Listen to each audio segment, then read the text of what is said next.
Jadi mobil gua Avea yang kecil itu dimasukin gong pemerintah Kota Depok yang gede banget.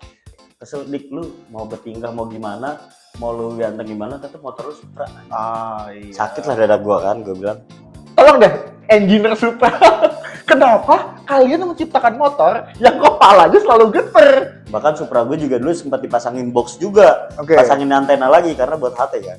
Oke. Jadi gue sempat dicengin motor gue itu, dik, lu mau ngapain sih pasang-pasang box, lu dagang dimsum. Gue sama, gue juga, ini kalau dibuka ada bubur kacangnya nggak? Gue nggak kenapa somai.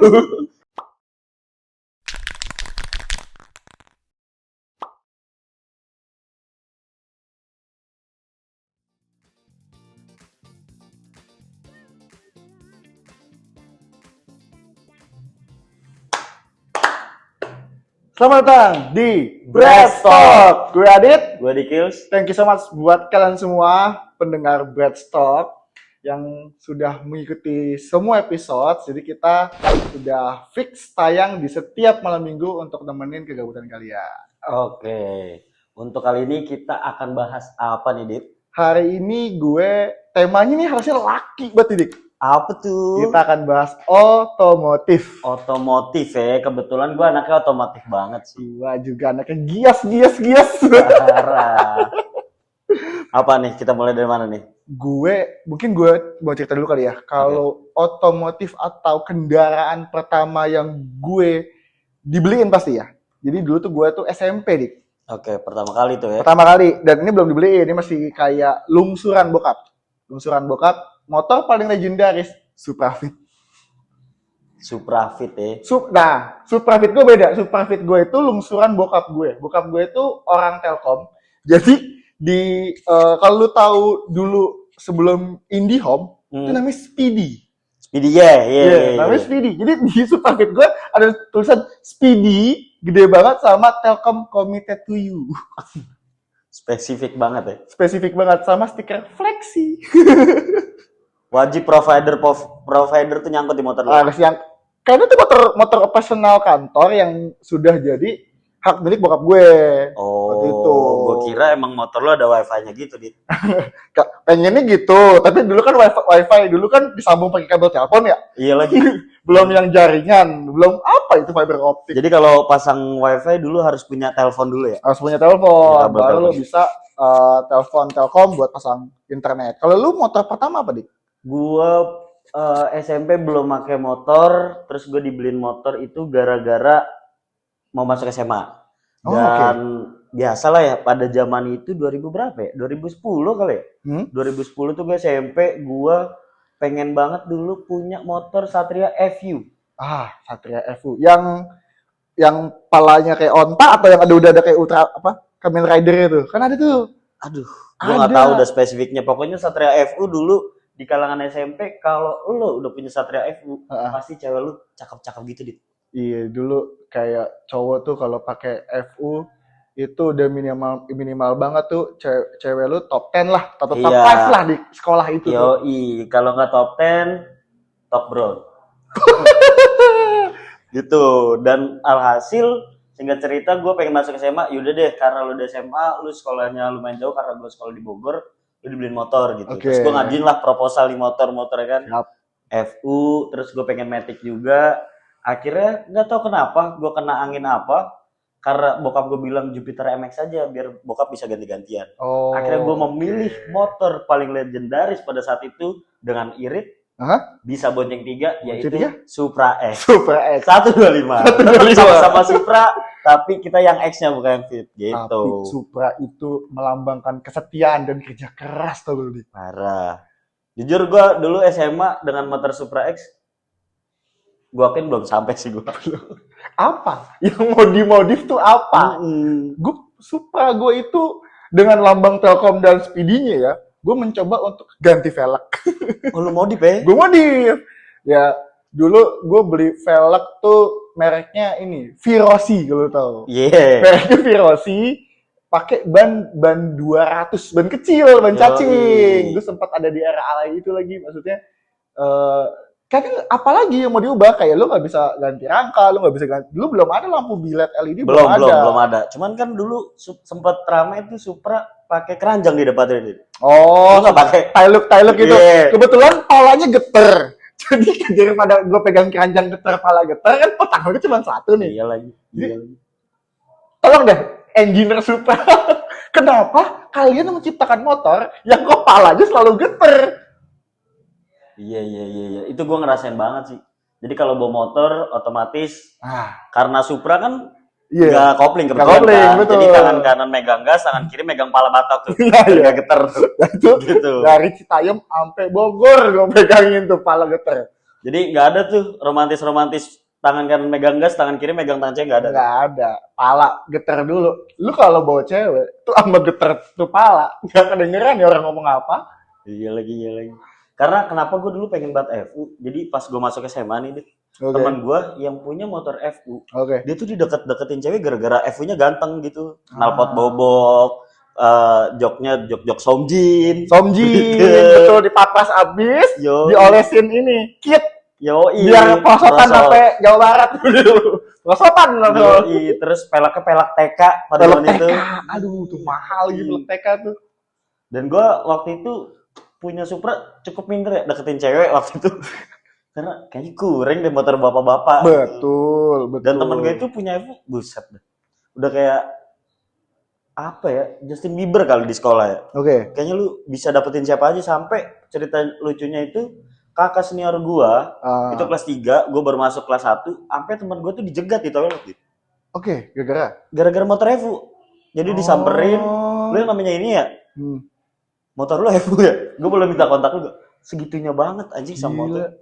Tapi ada lawan sepadan FU dik. Apa pada zaman itu? Kawasaki Ninja RR. Iya, gua akuin. Jujur, RR udah jauh banget. 2 tak stang gitu kan. Terus apalagi yang warnanya merah dik. Wah, tuh Ninja RR merah sih. Hijau sih gua dulu mah. Yang kenal potnya terang tang. Itu kalau nggak bapaknya eselon, kalau nggak angkatan tuh yang mampu beli. Kalau bapaknya pegawai staf pada biasanya Supra udah pilihan. Pasti. Si gesit irit kan? Iya. Si gesit irit. Nah, pas Supra itu gue sebenarnya nggak lama eranya. Supra itu gue pakai dari gue SMP kelas 3 sampai gue SMA kelas 2. Terus Supranya itu kalau nggak salah turun mesin karena kan itu motor operasional, jadi emang udah jelek. Mengajukanlah saya proposal kedua dengan setelah mencapai ranking waktu itu, akhirnya gue mengajukan motor paling ganteng di era itu menurut gue, Yamaha Bison. Anjing, ada lagi gue. Itu juga punya kan. Nah, uniknya si Yamaha Bison nih kalau yang nggak tahu. Nah, Yamaha Bison itu karena badan gue kebetulan besar gitu ya, dan gue lumayan tinggi. Jadi kalau gue waktu itu beli motor Beat, dengkul gue tuh mentok ini loh, dashboardnya itu loh. Jadi kepentok dengkul gue. Apa ya motor yang kira-kira bisa gue pakai gitu? Akhirnya gue beli Yamaha Bison waktu itu. Itu ya terlintas di otak lu yang terlintas di otak gue. Tapi ngomong-ngomongin motor, dulu SMA yang gue bilang tadi, motor gue Supra X, gue ada kejadian di SMA karena gue pengen ngajak jalan salah satu nominasi teratas. Si top bisa dikatakan dia top 3 lah pada zaman itu. Dengan secara looks oke, proporsional ya kan. Terus kayaknya gue kurang kece nih kalau naik Supra gitu. Gue sampai tukeran sama temen gue yang motornya Beat Ember. Pada zaman itu Beat Karbu itu keren banget. Yang gue bilang tadi, joknya jok Brigge yang nonggeng, terus pelek TK, knalpot bobok, udah mesinnya 5/4-an. Jadi kalau digeber dilepas ember. Arah. Terus ada lucu momennya, gue inget banget, gue ke pom bensin dik. Nah, gue nggak tahu cara buka joknya. Singkat cerita, gue buka, joknya lepas. Kok bisa copot? Joknya dicopot. Terus cewek yang gue boncengin bilang, kebetulan dia adik kelas, gue udah cutting lah. Terus kata adik kelas gue itu, dia bilang, Kak, perasaan motor lu bukan yang ini deh. Kok tiba-tiba motor lu Beat gini? Gue malu dong kakek. Gue bilang iya motor gue lagi di bengkel, jadi gue pakai motor ini. Kalau dengan tujuan biar merosot kan. Gitu. Oh gitu. Tapi gue punya lawan sepadan lagi untuk Bittenberg. Yang bisa ngalahin Bittenberg ya itu adalah Mio Suling. Iya lagi. Yang kalau gue nggak tahu ya apa yang dipikirkan. Tau peluit kan? Iya, peluit dimasukin ke tempat Mio tuh, bunyi, gitu. Enggak lebih ke nging. Ya nging gitu. Gue nyebutnya Mio Suling. Kayak lu nambah 5.000 perak, lu tambah tuh peluit, motor lu ganteng. Iya lagi. Ya, tapi gue juga nggak tahu kenapa ya. Itu kali yang bikin kita nyambung ngobrol ya. Pertama motor pertama Supra. Sama-sama Supra. Dan akhirnya gue kuliah pun pakai Yamaha Bison. Yamaha Bison. Kelebihannya menggunakan Yamaha Bison adalah kalian nggak akan ditilang. Karena motor tersebut sering digunakan oleh dishub. Betul, dishub pada putih. Dengan stiker biru Bison. Kebetulan Bison gue akuin warna biru. Tapi jadi dishubable. Pakai box-box gitu gak? Pasti. Ntar gue kasih kali ya fotonya ada di sini tuh. Kebetulan belum lama. Ini gue sempet berbutan lah pakai motor Bison ini. Itu definisi belakang box. Di belakangnya itu kanan kiri ada box juga. Wah, di depannya dipasangin apa tuh? Yang kaca buat nutupin itu. Windshield. Iya, windshield. Dan kebetulan ada antenanya. Wah, gila. Gitu. Touring 0 kali. Kebetulan bokap gue anak touring mampus. Wah, gila. Bahkan Supra gue juga dulu sempat dipasangin box juga. Pasangin antena lagi karena buat HT kan. Jadi gue sempat dicengin motor gue itu, Dik, lu mau ngapain sih pasang-pasang box, lu dagang dimsum gitu. Gue sama, gue juga, ini kalau dibuka ada bubur kacangnya gak? Gue gak kenapa kesomay. Iya, terus gue bilang, ini ngapa pakai antena? Iya, itu ada wifi-nya kebetulan. Gitu. Motor gue kalau di sebelah bakmi Jian tuh, kalau motor yang bakmi Jian kan tuh mirip tuh. Asli sih, gue mau malu tapi gimana ya, bokap gue kelakuannya lagi-lagi kan. Jadi ya udahlah, statue aja. Statue. Tapi untuk era motor terganteng pada eranya, Ninja 250R, gue sempat punya, Dik. Oh, lu sempat pakai? Gue nggak tahu waktu itu bokap gue kerasukan apa. Tiba-tiba dia bangunin gue pagi-pagi, 7:30 pagi, dia bilang, yuk beli motor. Anjir. Kalau nggak salah waktu itu gue baru masuk kuliah deh. Jadi motor Bison itu, Bison gue tuh kecelakaan ya. Jadi gue tuh kecelakaan dan patah gitu loh. Dan gue tuh akhirnya dibeliin motor baru. Nah, bokap gue waktu itu menyarankan beli motor, kalau nggak salah NMAX deh. NMAX baru keluar tuh. NMAX, tapi gue jiwa muda gue, jiwa boy anak langit gue kan membara waktu itu. Ninja 25R, gue bawa pulang. Gue beli waktu itu 44.600.000 second nih. Karena gue gak sabaran kalau beli baru kan nungguin plat nomor. Gue beli second. Masalahnya adalah rumah gue di Citayam, cewek gue di Fatmawati. Mati. Jadi gue harus nunduk dan menahan beban 45 kg selama 1,5 jam. 3 bulan sakit pinggang. Pasti. Karena kenapa lu bisa nahan 45 kilo? Betul. Bukan tujuannya motor nongeng itu, karena si ceweknya itu kan pasti duduknya lebih tinggi kan. Betul. Jadi kalau dia nggak nunduk ke lu, dia kena angin tuh. Kena angin. Sama ini hukum Newton 2 kan. Lu kan merosot nih gitu kan. Jadi gue harus menahan gravitasi selama 1,5 jam. Berarti lu dulu pas maba keren mampus dong, lu udah pakai motor-motor Ninja ya kan? Jujur enggak sih.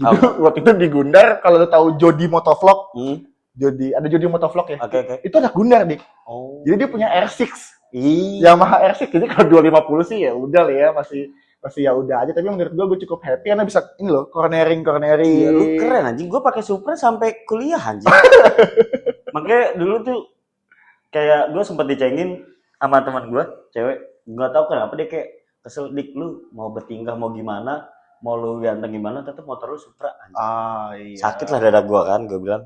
Akhirnya gue pernah deket sama cewek yang ya lumayan tajir. Terus karena gue jiper ya, buat ngajak dia, gue bilang, lu kalau mau jalan sama gue, malu gak sih lu naik Supra? Gue begitu, mau gak sih? Kan karena gue challenge gitu jadi anjing ketodong kan dia. Jadi mau gak mau naik gitu. Kenapa ini? Tapi pas jujur ya, mungkin keren-kerenan motor itu cuman sampai di era SMA sama kuliah awal sih. Iya. Di kampus gua total mobil, Dik. Iya, pasti. Jadi kalau lu masih naik motor, menurut gua masih kehujanan, masih kepanasan. Nah, gua ajukan proposal ketiga. Minta mobil ya. Nah, kayaknya gue perlu mobil deh waktu itu, alasannya adalah karena gue tuh sering ikut BEM. Jadi gue tuh pulang tuh selalu di atas jam 10, jam 11, dan untuk safety pulang ke Citayam, gue perlu kendaraan mobil nih gitu, dan kebetulan bokap gue menyanggupi ya, gue bukan nendang pintu nih, dengerin, bokap gue nawarin waktu itu, dijual lah Ninja gue. Gue itu dibeliin mobil pertama gue adalah Chevrolet Aveo. Oke. Nah ini ceritanya dikit pendek aja nih. Gara-gara kalau lu nonton film Transformer, itu ada Chevrolet Aveo yang dibuat rally kabur dikejar-kejar Decepticon tuh. Yang mobil rally itu yang cowoknya megang rally, itu mobilnya sama kayak mobil gua. Jadi gua dibeliin waktu itu mobil pertama gua adalah Aveo Chevrolet. Oke, jadi minimal kalau ngajak balik bareng asik lah ya, nggak kehujanan ya. Betul, sayangnya waktu itu yang naik mobil gua kebanyakan laki. Alias Chevrolet kan cuma 5-seater. Iya kan? 2 di depan, 3 di belakang. Diisi 8. Laki semua. Ini nggak tercapai juga sebenarnya nyampe gue itu. Jadi mau kemana sih lu 8 orang di 2 seat? Kegiatan biasa aja. Monas gitu kan. Keliling-keliling. Ini apa namanya? Taman Menteng. Kegiatan-kegiatan. SOTR aja guys. Ke ini nggak? Ke Camden gitu? Nggak? Enggak, belum. Camden belum mampu. Kebetulan mahal waktu masuk kuliah. Kebetulan gue pakai Supra itu sampai kuliah ya.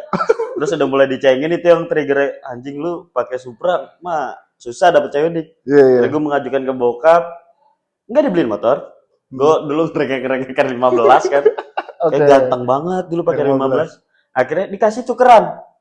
Gue bilang itu pakai Bison gue justru. Bison sejarahnya panjang ya buat hidup lu ya. Parah. Dan alhasil gue pakai Bison enggak ngepek keren juga, tetap dicengin juga. Jadi udahlah. Nah, mungkin nah ini ada yang tidak menyenangkan nih dari lo punya otomotif. Nah, gue tuh punya mobil Chevrolet Aveo tadi yang gue ceritain ya. Pas gue beli itu mobil, Chevroletnya tutup di Indonesia nih. Oh iya. Tutup. Jadi tidak ada dealer resmi, hanya rekanan atau apa ya namanya ya, ya orang ketiga lah, pihak ketiga gitu. Dan waktu itu radiator gue dan segala macam elektroniknya rusak. Jadi gue order dari Thailand. Nyampenya 3 bulan. Jadi gue baru mobil gue baru beli 2 bulan, 3 bulan di bengkel tau gak lu? Tapi kalau ngomongin mobil ya, jadi hasil rengekan gue tuh dari maba, gue pengen motor segala macem. Singkat cerita, bokap gue waktu itu pensi lah, gantung sepatu nih. Oh pensi. Yoi. Terus akhirnya yaudah deh, kayaknya emang kita butuh mobil buat mobilitas sekeluarga pergi gitu. Terus gue mapping, singkat cerita gue punyalah mobil Honda Brio. Gitu, yang katanya zaman itu mobil-mobil fuckboy lah ya. Brio. Yoi. Nah, yang paling lucunya adalah bokap gue itu bisanya bawa mobil Matic dan gue belum bisa bawa mobil. Makanya bokap gue tuh nahan-nahan karena dia bilang lu minimal bisa bawa mobil dulu, baru gue beliin mobil. Nah, gue batu nih. Gue bilang, gue nggak mau belajar mobil kalau nggak pakai mobil gue sendiri. Singkat cerita dibeliin, ini lucu banget. Jadi mobil udah nyampe rumah, itu 2 minggu nggak keluar. Karena gue belum bisa bawa mobil, bokap gue nggak bisa manual. Jadi mobil turun, baru gue kursus mobil. Lu bayangin tuh. Timeline-nya agak salah ya, harus belajar dulu kan, baru beli nih. Itu parah banget sih. Sampai gue kursus, itu 10 pertemuan. Satu pertemuan itu 1 jam. Karena mobil udah di rumah, gue pengen kebut lah kursusnya. Jadi di terakhir itu gue 2 jam. Nah, tolongnya gue belajar tanjakan itu di pertemuan terakhir. Gue pikir, gue udah jago nih. Udah bisa nih bawa nih. Awal-awal gue bawa mobil, bisa keluar tanjakan mati berapa kali, dikatain goblok-goblok lah sama bokap segala macam. Nah yang lucunya setiap gue bawa mobil, karena ya rumahnya gue agak maksa masuk mobil, jadi gue bisa ngeluarin gak bisa masukin. Jadi setiap gue keluar pengen pulang mundur bunyi-bunyi, tetangga gue pada keluar. Bisa enggak? Kata dia gitu. Jadi gue keluar masukin pasti butuh tetangga gue. Make sure tetangganya. Jadi lumayan lah 2 minggu, berarti 2 minggu mobil turun gak dikeluarin. 2 minggu udah bisa keluar tapi gak bisa masukin. Nah 2 minggu itulah yang masukin tetangga gue. Nah ini gue ada cerita kocak dengan Aveo gue itu. Jadi gue tuh waktu itu BEM dik. Gue tuh BEM dan mobil gue ya pasti kan kalau BEM otomatis ya kendaraan lo dipakai lah ya buat kegiatan-kegiatan BEM ya. Gue tuh waktu itu ada kegiatan namanya aduh lupa, Askop. Askop itu adalah sportnya psikologi. Oke. Dan itu ngadu kayak olahraga seluruh psikologi di kampus-kampus lain gitu. Nah, di acara pembukaan, ketuanya ternyata minjem gong. Oke. Di Tahu. Pemda Depok. Terus, dilihat tidak ada yang bawa mobil di hari itu. Jadi, mobil gua Aveo yang kecil itu dimasukin gong pemerintah Kota Depok yang gede banget dan dipaksain tuh lo. Jadi gongnya masuk nih, dia jalan ke Gor Ciracas waktu itu. Concern kedua adalah nggak bisa keluar tuh gong. Kalau ditarik pintunya baret, kalau didorong situ gong yang mau dipakai sejam lagi. Jadi yang dilakukan sama teman gue adalah gongnya dipengokin. Gongnya yang dipengokin. Gongnya ditekan, apa pengok, terus ditarik, terus dilurusin lagi diketok-ketok bisa. Jadi kalau untuk kayaknya nggak tahu sih, kayaknya gongnya udah diganti. Gongnya, maaf pak, gongnya agak saya tekuk dikit pak. Kalau nggak muat pak keluar dari mobil saya. Lagi, bapak beli gong gede banget. Kalau gua tadi bisa keluarin mobil, nggak bisa masukin. Kalau lu bisa masukin gong nggak bisa keluarin. Boleh. Tapi kalau pengalaman gua balik lagi ke Supra, itu gua pernah bawa motor Supra.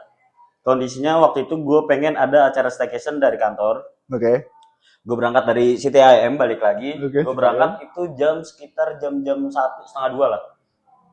Di jalan jalur 05 angkot tuh. Arah Baratujaya ya. Nah kondisinya karena di situ gelap, buat penerangan lampunya nggak ada. Gue tuh agak meleng gitu, rada-rada skip gitulah. Terus singkat cerita itu di sebelum lampu merah itu. Jadi ada gerobak lewat. Nah, ini gerobaknya nih gambarannya, nanti boleh dikasih lihat ya, editor ya. Gerobak pecel lele. Tapi nggak ada isinya. Jadi besi warna hitam. Nah, karena penerangan nggak ada, itu nyebrang nih. Gue ke skip, tahu-tahu udah di depan gue, itu jaraknya cuma 2-3 meter. Jadi gue ngerem, itu gue nggak dapet, gue nggak tahu gimana ceritanya. Ini gerobaknya lewat, gue ngantem, tapi gue nembus. Jatuh terus sampai gue kondisi bisa bangun nggak digituin kan? Nggak bisa. Dibangunin gue liat, aduh Supra gue mencong-mencong. Teman gue pada gue teleponin teman gue, terus gue foto lah buat dokumentasi biar besok gue bisa cabut kerja gitu kan. Terus kok bisa lu nabrak gerobak? Pada mikirnya lu mabok ya, padahal enggak. Gitu. Pengalaman Supra gue nggak bakal gue lupain sih. Gue inget banget sampai dengkul gue dijahit aja. Nah, satu lagi nih berarti yang Aveo nih yang kayaknya belum gue ceritain ke semua orang nih. Jadi waktu itu gue itu malam di pulang kampus jam 8 di daerah Kelapa 2. Di daerah Kelapa 2 itu kan banyak kafe-kafe gitu kan. Banyak kafe-kafe lah. Nah, gue itu waktu itu nungguin temen gue. Kita janjian di salah satu mall Margo lah ya, sepertinya Margo gitu. Tapi karena dia belum jalan nih, gue nggak OTW. Mobil gue netral aja di pinggir jalan. Tiba-tiba ada cewek masuk mobil gue nangis dik. Jam 8 malam. Terus dia bilang, dia nangis, terus gue skip kan. Gue liat di spion tengah, ada cewek nangis, terus dia bilang kayak, kamu kemana aja? Jahat, gitu-gitu. Terus pas dilihat gue kayak, loh mas siapa? Lah! Jadi cewek itu sebenarnya nungguin mobil di depan gue, yaitu adalah Honda Jazz putih. Dia masuk mobil gua, tutup pintu, nangis, dibilang kamu jahat karena ninggalin aku. Gua nggak tahu nih ceweknya duduknya di mana nih? Di belakang. Oh di belakang, paling belakang. Dia paling belakang, duduk. Dia bawa kayak banyak tote bag gitu lah ya. Mungkin dia kayak nggak tahu, mungkin abis mau pindahan gitu ya. Masuk, taruh tote bagnya, nangis, tunjuk-tunjuk gua. Terus dia bingung, mas siapa? Lah kamu siapa? Lah ini mobil gua. Terus dia bawa teriak-teriak. Oh iya saya salah mobil. Cowok di depan geleng-geleng. Ya ampun. Ya kalau cowoknya ngapa duduknya di belakang nggak di depan? Apalagi di ngambek kali ya. Kayaknya lagi ngambek sama dia buat tote bag banyak. Jadi dia langsung naruh tote bagnya, dia duduk, langsung tutup pintu, marah-marah. Terus pas dia ngeliat gue kayak, lah ternyata salah mobil. Tapi kalau ngomongin mobil gue juga ada pengalaman lucu dan tolol sih. Jadi waktu itu tuh gue baru-baru bisa bawa balik lagi. Terus gue bawa mobil ke daerah Cibinong City Mall waktu itu. Terus gue minggir. Nah minggir, gue bingung pengen ke Cibinong atau kemana lah, ke mall. Terus singkat cerita gue pengen jalan lagi. Oke. Nah karena masih amatiran itu kan, gue nyalain sennya telat. Jadi gue belok dulu, uh, baru nyalain sen lah. Singkat cerita ada motor nih lewat, terus nyenggol ujung gue, dar. Singkat cerita oleng tuh motor, gue panik dong, mobil gue baret, gue minggir lah. Mas minggir. Nah yang bawa motornya ini kebetulan itu driver. Driver ojol lah, pakai helm hijau kan. Udah langsung rame tuh, bang bisa gak sih lu bawa mobil gini. Gue panik dong, gue turun. Ya kenapa? Tuh cewek yang digoncenginnya nangis. Udah tiba-tiba ojol rame tuh, gue bang tanggung jawab. Udah tenang aja, ini urusan gue bilang gitu. Akhirnya karena kondisinya gue ngeliat cewek yang kesenggol itu sampai nangis, udah gue batin lah. Gue bawa tuh ke klinik terdekat. Gue bawa ke klinik. Nah singkat cerita di perjalanan itu gue tanya, Mbak kerja di mana segala macam. Tapi si abang-abang ini nih yang goncengin dia tetap naik motor ya. Jadi ceweknya doang masuk nih. Nyokap gue cemberut aja. Singkat cerita nyampe klinik, diobatin ke dokter, udah beres. Terus pas terakhir gue nanya ke dokternya, dok gimana dok kondisinya? Gak apa-apa, ini orang cuman baret doang. Kata gue kan nangis ya. Udah, minta surat dokternya, ini kasihan dia pengen berangkat kerja. Udah. Nah di perjalanan itu gue ngobrol, Mbak kerjanya di mana? Di Matahari kalau nggak salah. Nah, tololnya gue nanya, di Matahari saya punya teman juga yang kerja di sana. Ternyata dia kenal lah. Udah, gue anterin lagi buat nebus obat. Singkat cerita akhirnya si abang-abang ini ngaku, bang, ibu mohon maaf sebenarnya saya juga salah di sini. Baru sama gue bilang, lu lain kali hati-hatilah bawa motor. Nah plot twistnya jeda berapa hari temen gue ngechat gue, Dik lu kemarin nyenggol temen gue ya. Duh, ngapa gue cerita ya? Iya Dik, kata dia kayaknya dia baru bisa bawa mobil deh. Terus mobilnya kayak mobil baru. Karena joknya belum dilepas plastiknya. Itu gue malu banget sih. Kok diawetin laminating joknya? Gitu jadi cerita gue. Mungkin untuk konten kali ini atau podcast kali ini segini dulu kali Dit ya. Kita pamit undur diri. Breast Talk izin caps. Bye.